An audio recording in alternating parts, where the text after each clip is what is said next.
On the same night her boyfriend planned to propose, Amara Okafor was offered 300 million Nigerian nairas to marry another man. If you're new to this channel, just subscribe now, and say it in the comment section. The air in Enugu that evening carried the scent of rain and roasted corn, the kind that made the city feel softer than it really was. Amara stood before the tall mirror in her one-bedroom apartment, adjusting the sleeve of her lemon-colored gown. Her reflection stared back at her, sharp cheekbones, intelligent eyes, ambition etched into every line of her face. She had built her name from nothing. At 28, she was already one of the fastest-rising architects in the Southeast, known for blending modern steel with Igbo heritage designs. Her phone buzzed. Tunde, I'm outside. A smile touched her lips. Tunde Bello was never late. Never loud. Never extravagant. He drove an old Toyota Camry that hummed more than it purred. His shirts were always neatly ironed but clearly not designer. He worked as a civil engineer with a mid-level construction firm and spoke often about big dreams with a quiet certainty that sometimes amused her. She grabbed her purse and stepped outside. He leaned against the car, hands tucked into his trousers, watching her as if she were a rare sculpture he had personally commissioned. You look, wow, he said softly. She laughed. You say that every time. Because it's true every time. They drove to a small rooftop restaurant overlooking the city lights. It wasn't fancy, but it was intimate. Tunde liked intimate. He liked places where conversations mattered more than chandeliers. As they settled into their seats, Amara noticed he was unusually tense. His fingers tapped lightly against the table.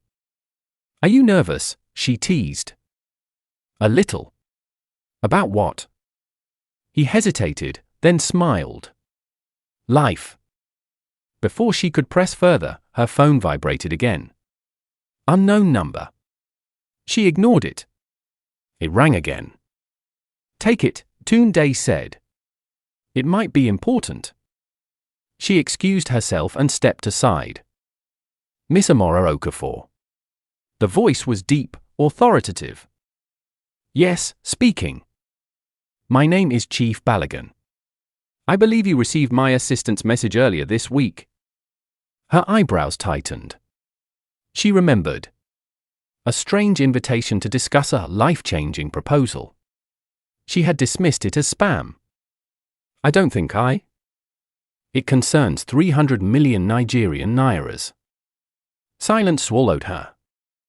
I'm listening, she said carefully. My son requires a wife. Urgently.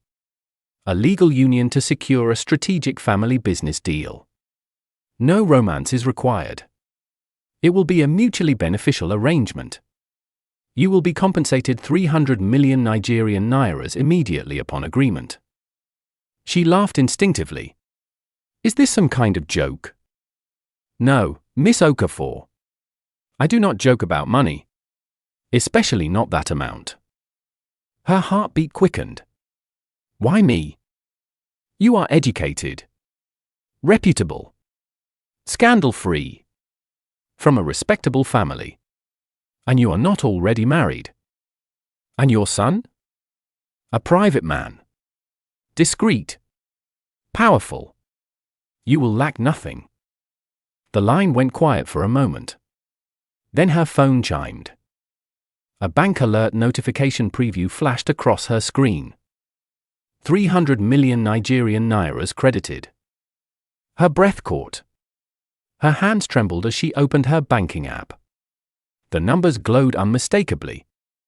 Available balance, 300,482,213.17 Nigerian nairas. This is impossible, she whispered. Consider it proof of seriousness, Chief Balogun said. You may return it if you decline. My driver will pick you up tomorrow morning at 10 for further discussions. The call ended. Amara stood frozen under the dim stairway light, the city sounds fading into a distant hum. 300 million naira. Her mother's chemotherapy bills. Her younger sister's law school tuition. Her father's failing transport business drowning in debt. Everything solved in one transfer. Amara? Tunde's voice called gently from the table. She walked back slowly, her mind racing faster than the traffic on Zik Avenue. You okay? He asked, studying her face. Yes. Just work stuff. He nodded, though concern lingered in his eyes. Dinner arrived, but she barely tasted it. Her mind calculated figures, possibilities, futures. Security. Relief. Freedom from constant financial anxiety. Halfway through the meal, Tunde cleared his throat. Amara, there's something I've been meaning to say for a while. Her pulse thudded louder. I know I'm not the richest man, he began quietly. I know life with me might not be flashy right now. But I promise you something more important than that. He reached into his pocket. Time slowed. He brought out a small velvet box. Her chest tightened painfully. I love you, he said, voice steady despite the tremor in his hands. And I want to build everything with you. Not just buildings. A life. A family. Will you marry me? The restaurant seemed to disappear. The night air felt heavy against her skin. She stared at the ring, simple, elegant, honest. 300 million naira. Her mother coughing in hospital beds. Her father avoiding creditors. Her siblings looking at her as their hope. Amara? His voice softened. She swallowed hard. Tears burned behind her eyes, but logic drowned emotion. I can't. The words escaped before she could pull them back. His hand froze midair. You can't. I'm sorry, Tunde. For what? For not being ready. He searched her face, confusion morphing into quiet devastation. Is this about money? It's about responsibility, she replied, unable to meet his gaze. I would give you everything I have. But what you have isn't enough right now. Silence fell between them like a wall. He slowly closed the ring box. Not angrily. Not dramatically. Just carefully, as if sealing away something fragile. I understand, he said finally, though his eyes said he didn't. She reached for his hand, but he gently withdrew. I hope you find what you're looking for, Amara. He stood, left money on the table, and walked away with controlled dignity. She watched him descend the stairs, each step echoing louder than the last. Her phone vibrated again. A message from an unknown number. Tomorrow. 10 a.m. The choice you make will define your future. Amara closed her eyes. Security or struggle? Certainty or faith? Love or 300 million Nigerian nairas? For the first time in her life, ambition did not feel noble. It felt like betrayal. She opened her banking app again, staring at the impossible numbers glowing against the dark screen. In that moment, she told herself she was choosing survival. She told herself love could wait. She told herself Tunde would understand someday. But somewhere across the city, a man who had just been rejected stood alone in the shadows, watching the rooftop from a distance. And his expression held no poverty. Only calculation. The wedding was everything the newspapers would later describe as a union of legacy and influence. It was held in Lagos, not Enugu, at a private waterfront estate draped in white orchids and gold silk. Security vehicles lined the road like a presidential convoy. Senators arrived in convoy. Oil magnates shook hands beneath crystal chandeliers. Champagne flowed in fountains. Cameras flashed like lightning. Amara stood at the center of it all, wrapped in a custom-made ivory gown that cost more than her father's entire transport fleet. The fabric hugged her perfectly, shimmering each time she moved. Makeup artists had turned her into something almost unreal. She looked like a queen. She did not feel like one. Smile, the wedding planner whispered urgently. She obeyed. Across the aisle stood Adetokunbo Balogun. Tall. Impeccably dressed in a black tuxedo tailored to precision. His posture straight. His expression calm, almost detached. He was undeniably handsome, but there was something controlled about him. Measured. As though every breath he took had already been calculated. Their eyes met briefly. No warmth. No hatred either. Just awareness. The officiating pastor cleared his throat. Marriage is not merely a contract. Amara almost flinched at the word. Contract. Because that was exactly what this was. She remembered signing it 2 weeks earlier in Chief Balogun's study. The document had been thick, precise, ruthless in its clarity. 2 years minimum. Separate bedrooms unless mutually agreed. Public appearances required. No emotional obligations. Confidentiality absolute. 300 million Nigerian nairas non-refundable. She had signed without trembling. She had convinced herself that this was strategic. Temporary. Necessary. Now, as vows were exchanged, the applause thundered around her like waves crashing against a cliff. Adetokunbo slipped the ring onto her finger smoothly. His touch was firm but not intimate. "I do," he said, voice deep and steady. When it was her turn, her throat felt dry. "I do." The crowd erupted. Fireworks burst over the lagoon at night. Influential guests congratulated her as though she had achieved something monumental. "You are a lucky woman," one senator's wife whispered.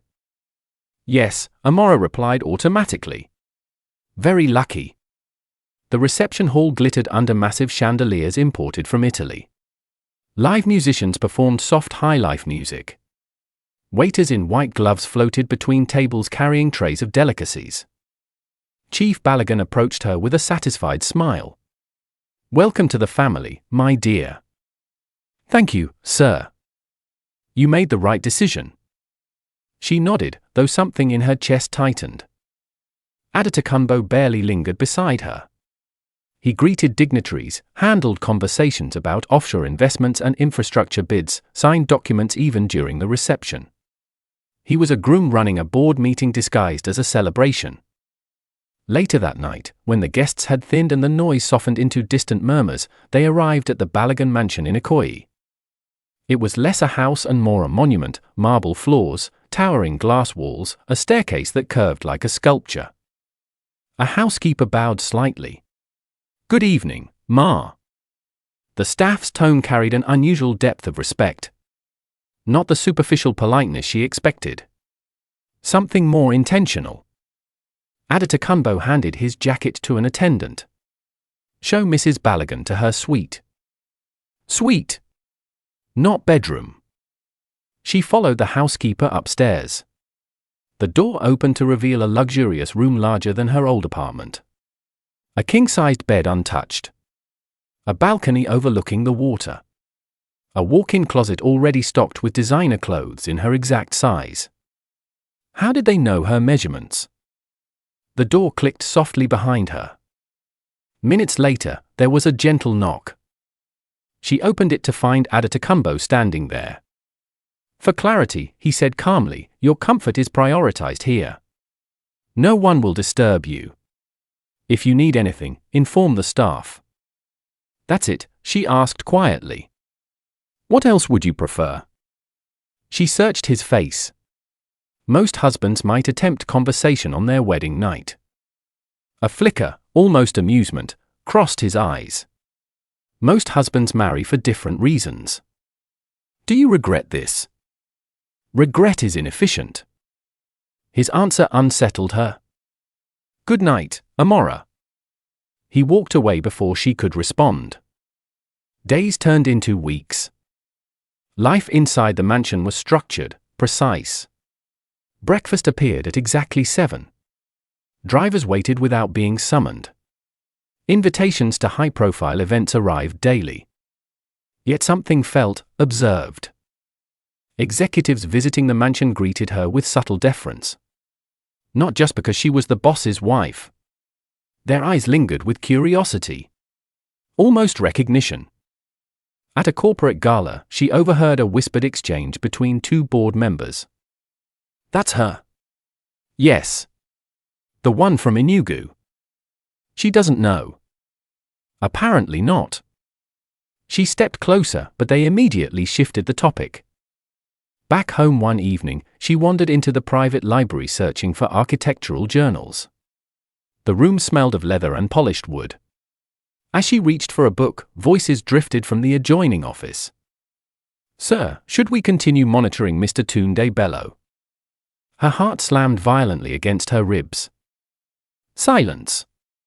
Then Adetokunbo's voice, lower than usual, sharper. "Yes." Discreetly. Monitoring?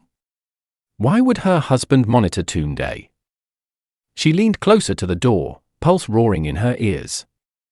"Any unusual activity?" Adetokunbo asked. "No, sir. He's been quiet since," the assistant hesitated.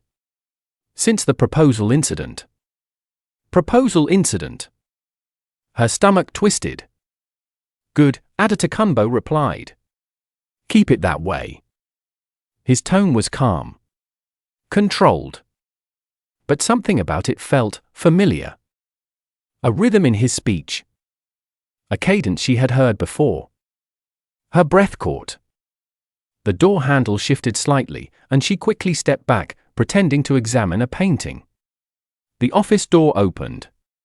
His assistant walked out first, nodding politely as if nothing had happened. Adetokunbo stepped out moments later. His eyes locked onto hers instantly. "How long have you been standing there?" he asked. "Just arrived," she replied smoothly. He studied her face for a second too long. "If you need anything, Amara, you can ask me directly." "Why are you monitoring Tunde?" "There." She had said it. His expression did not change. "I protect what belongs within my environment." "He's not your threat." "Everyone is a variable." The words chilled her. She crossed her arms. "You sound like you know him personally." "Perhaps I do." Her breath hitched. "From where?" He stepped closer, just enough that she could see the faint scar near his left eyebrow, a scar she had traced absent-mindedly months ago when Tunde had once told her it came from a childhood accident. Her mind rejected the connection instantly. "Impossible." "You're overthinking," he said quietly. But as he walked past her, the familiar scent of his cologne lingered. Not the strong designer fragrance he wore publicly, but something softer beneath it. A scent she had once bought as a birthday gift for Tunde. Her pulse quickened. No. It couldn't be. That night, sleep refused to come. She replayed every interaction. Every tone. Every glance. Why did his voice sometimes dip into a warmth he quickly suppressed? Why did the staff treat her like she was part of a secret? Why did executives look at her as though she had missed something obvious? The mansion felt larger than ever. Quieter. Watching. Amara stared at the ceiling until dawn painted the sky faintly blue. Marriage without love was supposed to be simple. Transactional. But nothing about this felt simple anymore. 3 months into the marriage, curiosity stopped being a whisper and became an obsession. Amara could no longer ignore the patterns. The subtle familiarity in Adetokunbo's voice. The way he sometimes paused before answering her, as though adjusting his personality mid-sentence. The scar near his eyebrow that mirrored one she had kissed absent-mindedly month ago in a small Enugu apartment. She told herself she was imagining things. Wealth changes people, she reasoned. Power alters posture. Maybe she was simply projecting memories onto a stranger. But the monitoring conversation refused to leave her mind. That afternoon, the mansion was unusually quiet. Most of the staff had accompanied Chief Balogun to a charity foundation launch. Adetokunbo was supposedly in a strategy meeting downtown. Or so she had been told. She stood outside his private office for a full minute before placing her hand on the handle. She had never entered without permission. The door was always closed, always guarded by an unspoken boundary. Today, it wasn't locked. Her heart pounded as she stepped inside. The office was vast, floor-to-ceiling windows overlooking the lagoon, a long mahogany desk polished to perfection, shelves lined with industry awards and international plaques. The air smelled faintly of leather and something masculine and familiar. She walked slowly, absorbing details. On the desk sat a framed newspaper clipping turned face down. She hesitated, then flipped it over. Her breath caught. The headline read, Bellagio Infrastructure Group secures $2.8 billion Pan-African rail contract. Below it stood a photograph of a man shaking hands with foreign investors. Her knees nearly buckled. It was Tunde. Not Tunde in his modest Enugu shirts. This Tunde wore a tailored navy suit that fit like it had been sculpted onto him. His posture radiated authority. His gaze was sharp, commanding, unmistakably powerful. The caption beneath the image read, Tunde Adewale Bello, founder and CEO, Bellagio Infrastructure Group. Estimated net worth, $4.2 billion. The room spun. She dropped into the nearest chair, staring at the image as though it might dissolve if she blinked too hard. Tunde Adewale Bello. CEO. Billionaire. Her mind rebelled. No. That was impossible. Tunde worked at a mid-level firm. He complained about project budgets. He drove a Camry with a cracked dashboard. But the face in the photo was undeniable. Same eyes. Same scar. Same restrained smile. Her stomach twisted violently. She stood abruptly and turned toward the wall opposite the desk. That was when she saw it. A massive digital display screen embedded into the wall. And on it, paused mid-frame, was security footage. From the rooftop restaurant in Enugu. The exact night he proposed. The timestamp glowed clearly in the corner. She staggered backward as the memory flooded her. The ring box. Her refusal. His quiet heartbreak. He had been recording it.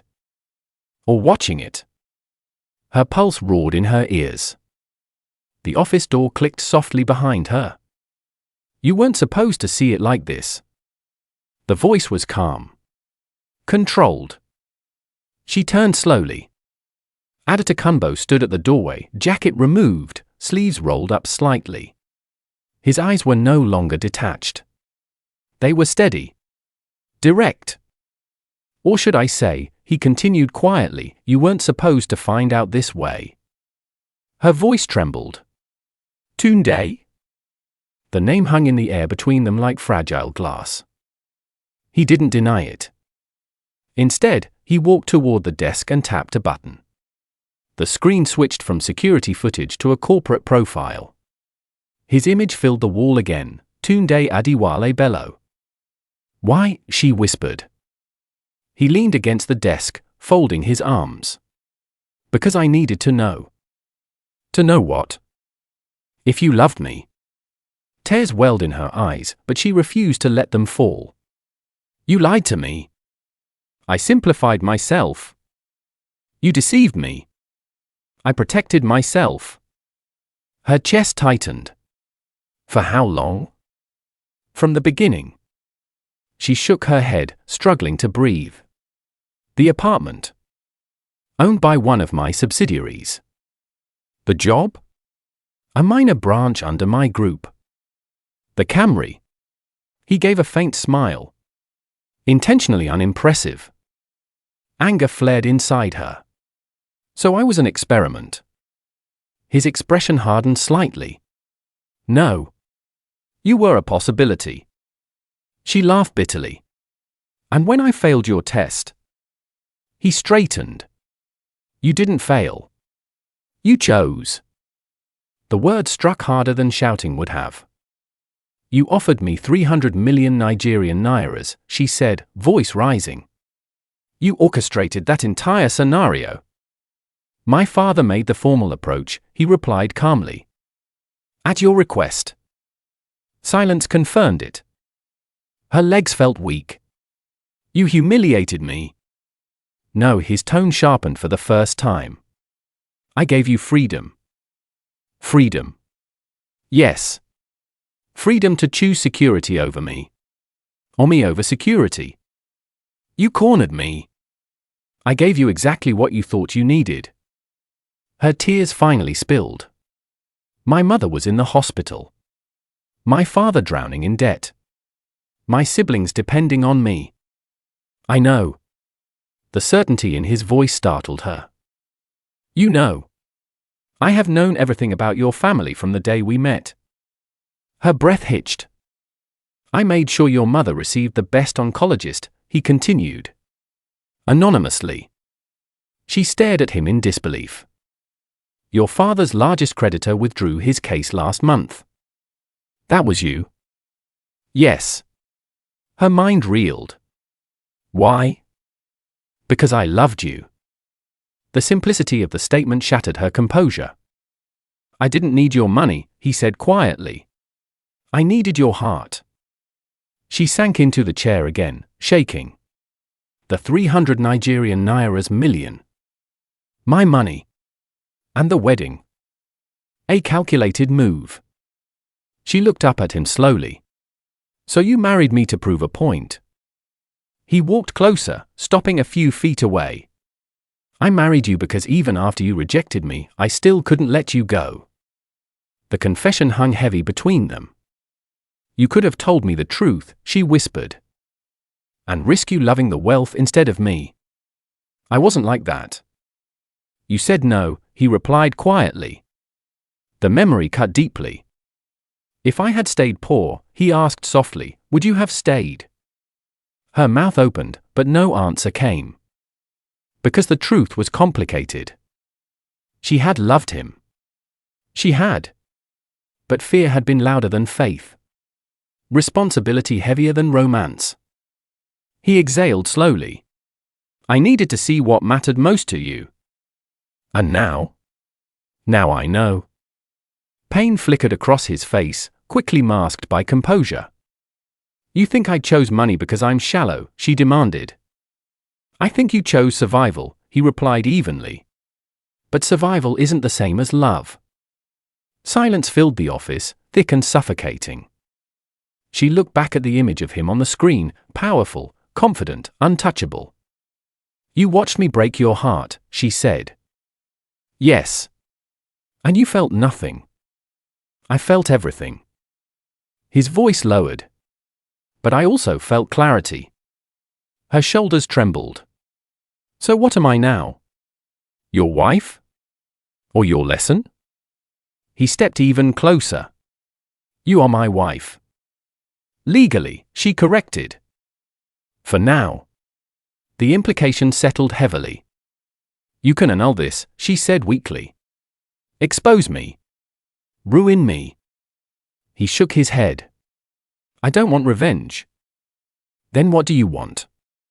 He looked at her, not as Adetokunbo Balogun, not as a billionaire CEO, but as the quiet man who once stood nervously on a rooftop holding a ring.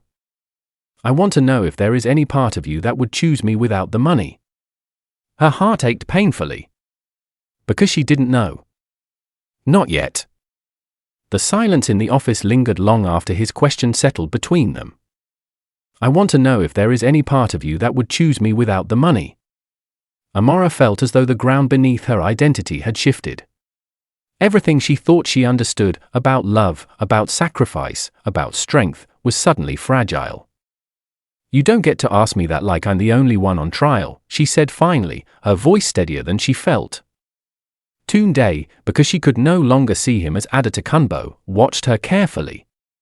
I'm not placing you on trial. It feels like it. He nodded once. Maybe it does. She wiped her tears with the back of her hand, refusing to look weak. You created a scenario designed to break me. I created a scenario that revealed truth.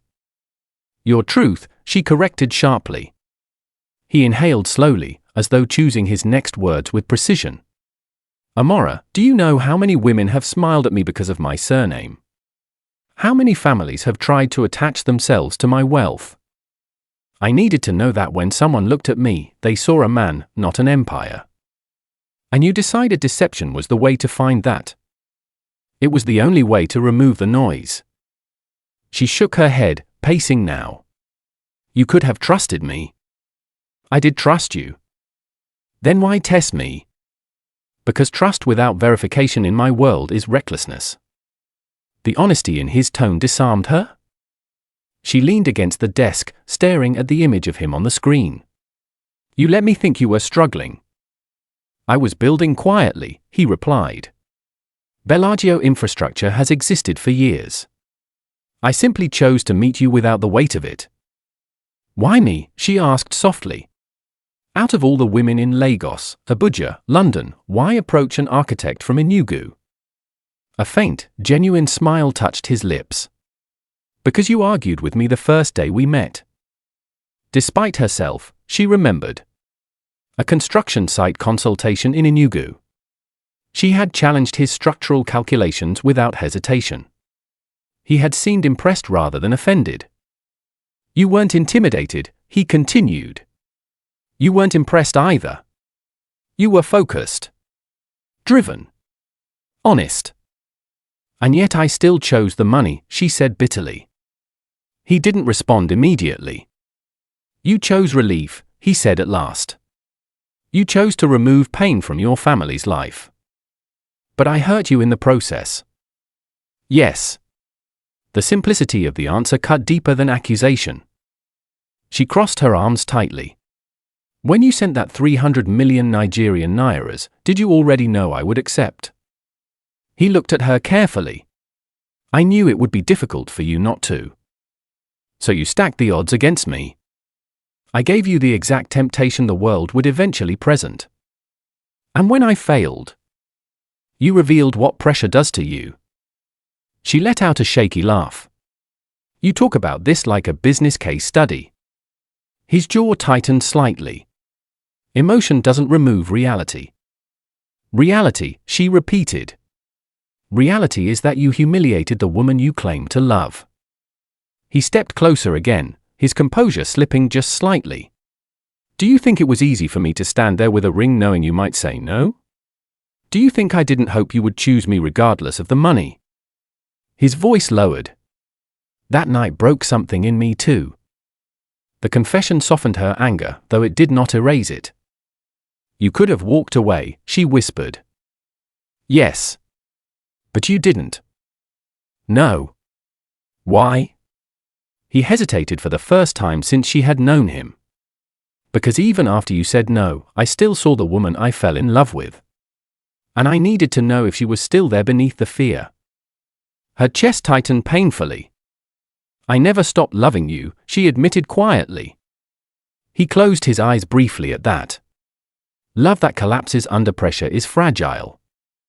I was drowning, she snapped. You think watching my mother fight cancer was light pressure? You think hearing my father beg creditors didn't crush me? His expression shifted. I know. No, you don't. I do, he insisted calmly. Because I made sure none of them lost their home. I made sure your sister's tuition was paid before the deadline. Her breath caught again. You were fixing things while testing me. Yes.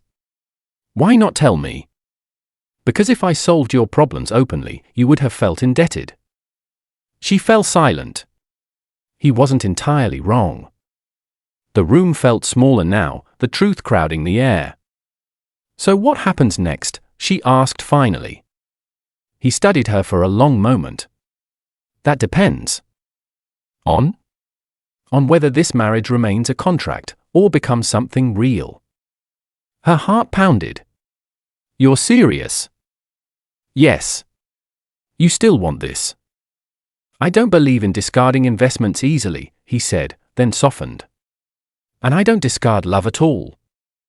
Tears gathered in her eyes again, but this time they weren't only from pain. You don't know if I'm choosing you now because I know you're wealthy, she said.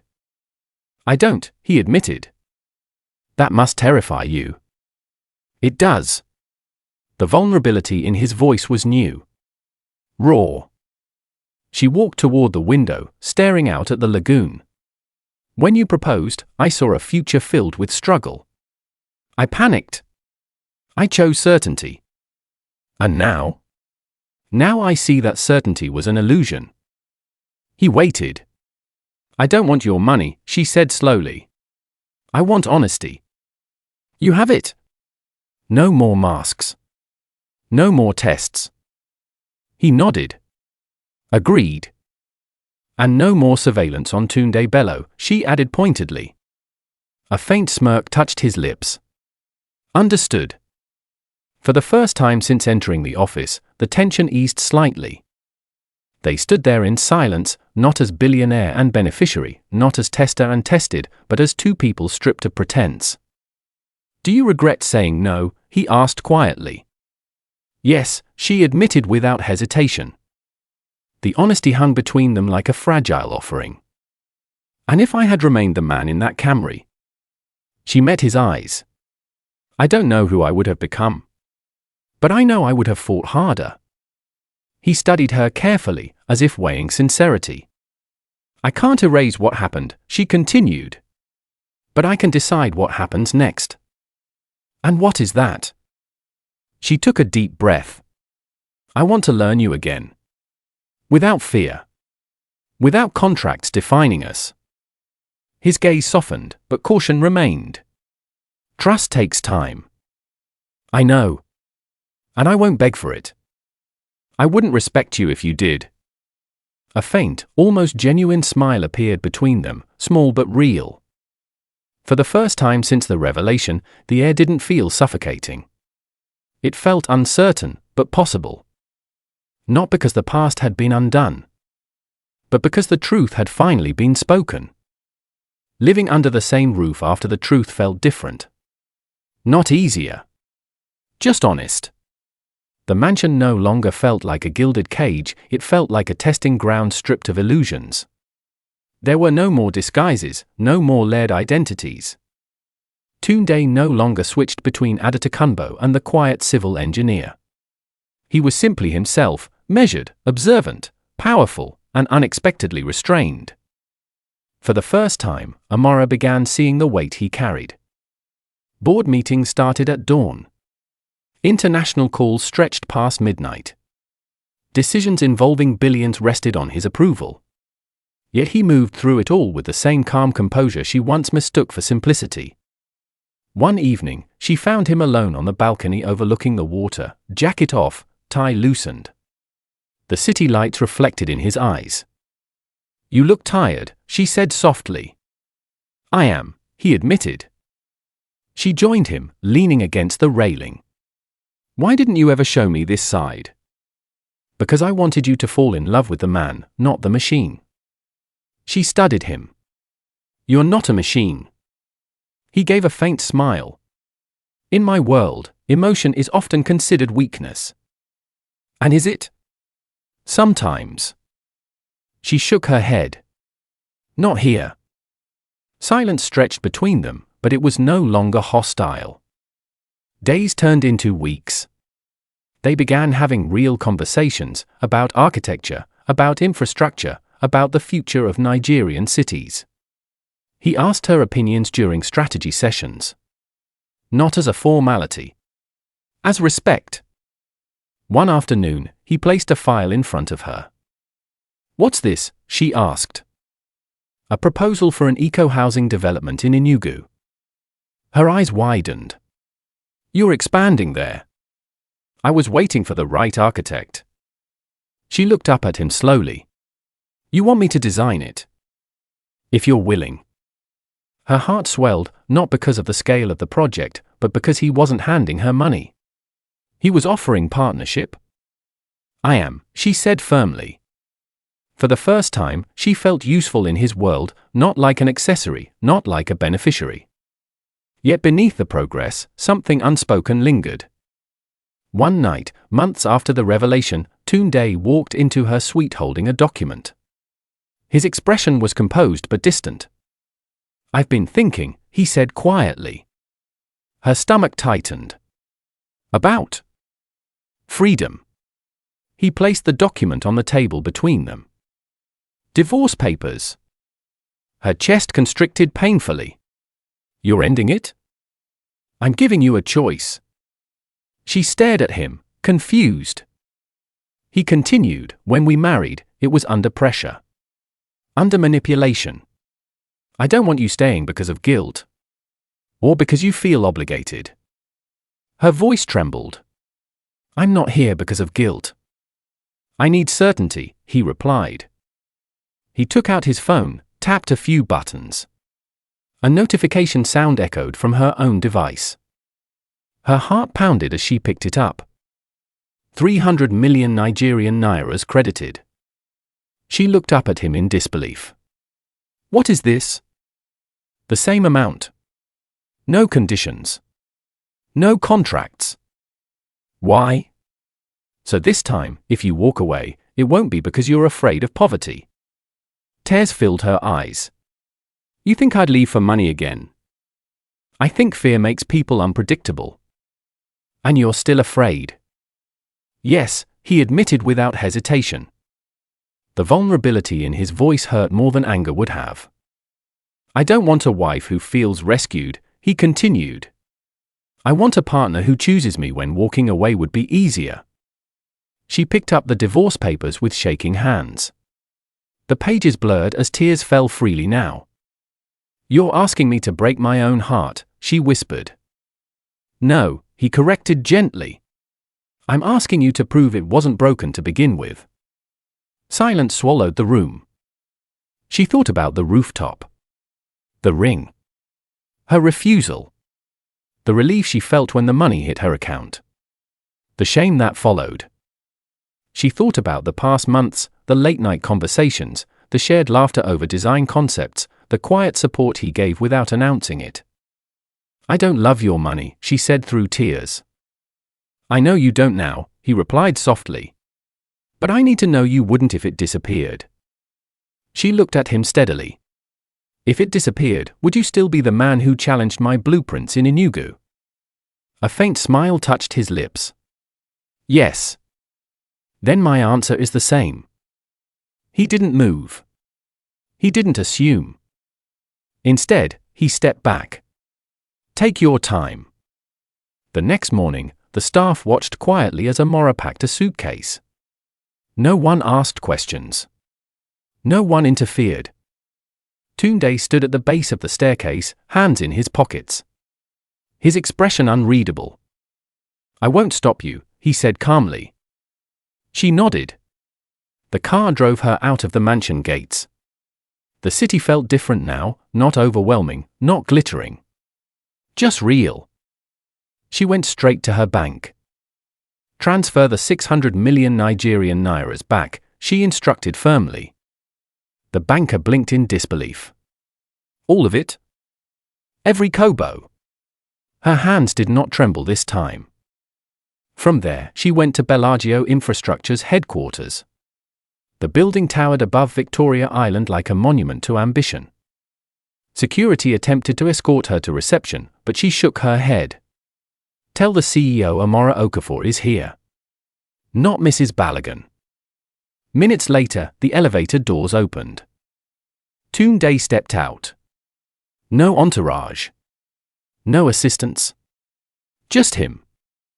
He looked at her carefully. You returned it? Yes.